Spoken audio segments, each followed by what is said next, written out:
आज हम लाभ हानि के बारे में लोगों को बताने जा रहे हैं, जो प्रॉफिट एंड लॉस।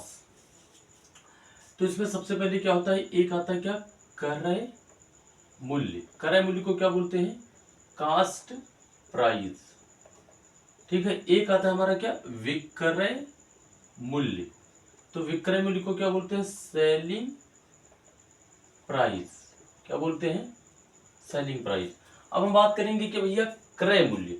तो क्रय मूल्य का मतलब होता है खरीदा गया वस्तु, उत्पादन वस्तु। क्या कहते हैं, खरीदी गई वस्तु का मूल्य क्या होता है, खरीदी गई वस्तु का मूल्य क्या होता है, खरीदी गई वस्तु का मूल्य। इसको क्या बोलते हैं, क्रय मूल्य।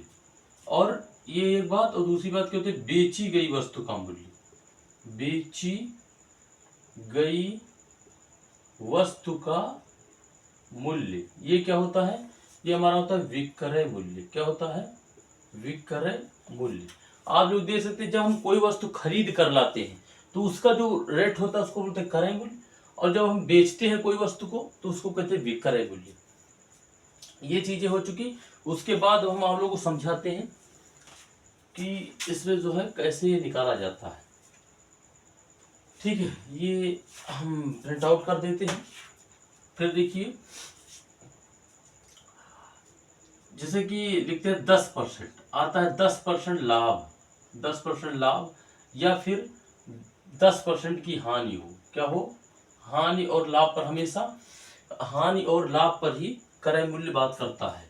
तो 10% का लाभ का मतलब 10 की फ्रैक्शन वैल्यू क्या होती है, 10 की फ्रैक्शन वैल्यू 10/10। ठीक है, तो 10 एक कम 10, 10 दाम 100, यानी क्या आ जाएगा 1/10। तो कहने का मतलब नीचे वाला हमेशा क्या हो जाएगा, ये होगा हमेशा क्या, क्रय मूल्य। ऊपर वाला क्या होगा, अगर यहाँ पर लाभ कहा है तो ये वाला लाभ हो जाएगा, 1 रुपये का लाभ। ठीक है, और इसकी बात करें अगर इसकी, तो 10% की फ्रैक्शन वैल्यू क्या होती है, 10/100 यानी बराबर 1/10। तो नीचे वाला क्या हो जाएगा, ये क्रय मूल्य। ऊपर वाला क्या हो जाएगा, हानि हो जाएगा। क्या हो जाएगा, हानि। जब भी यहाँ 10% हानि की बात करेगा कि कोई वस्तु 10% हानि पर बेची गई है, तो सीधे 1 रुपये की हानि और 10 रुपया क्रय मूल्य। नीचे हमेशा क्या होता है, क्रय मूल्य आता है। नीचे हमेशा क्या आएगा, क्रय मूल्य। जब भी बात करेगा 10% की हानि, तो ऊपर 1 रुपये की हानि हो जाएगी और नीचे तो क्रय मूल्य होता है, हमेशा क्रय मूल्य नीचे होता है।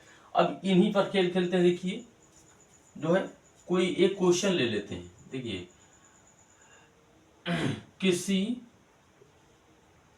वस्तु को 10% की हानि पर, 10% की हानि पर 500 रुपये का बेचा गया, बेचा गया।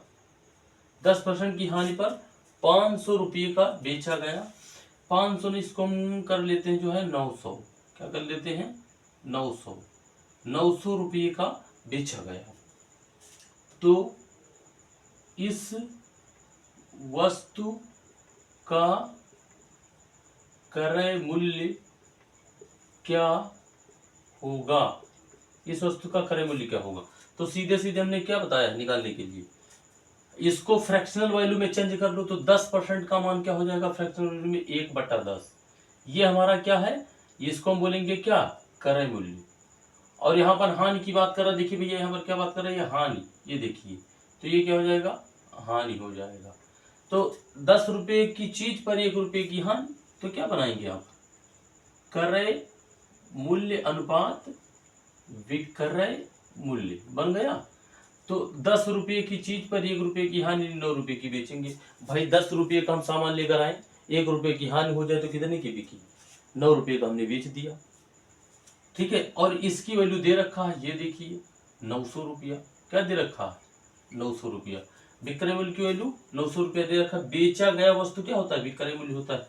ये इसका कितने गुना है, तो 9 बराबर 900 के, तो 1 बराबर 900/9, यानी क्या हो जाएगा, 9 कम 9, ये आ जाएगा 100। क्या आ जाएगा, 1 बराबर कितने के, 100 के।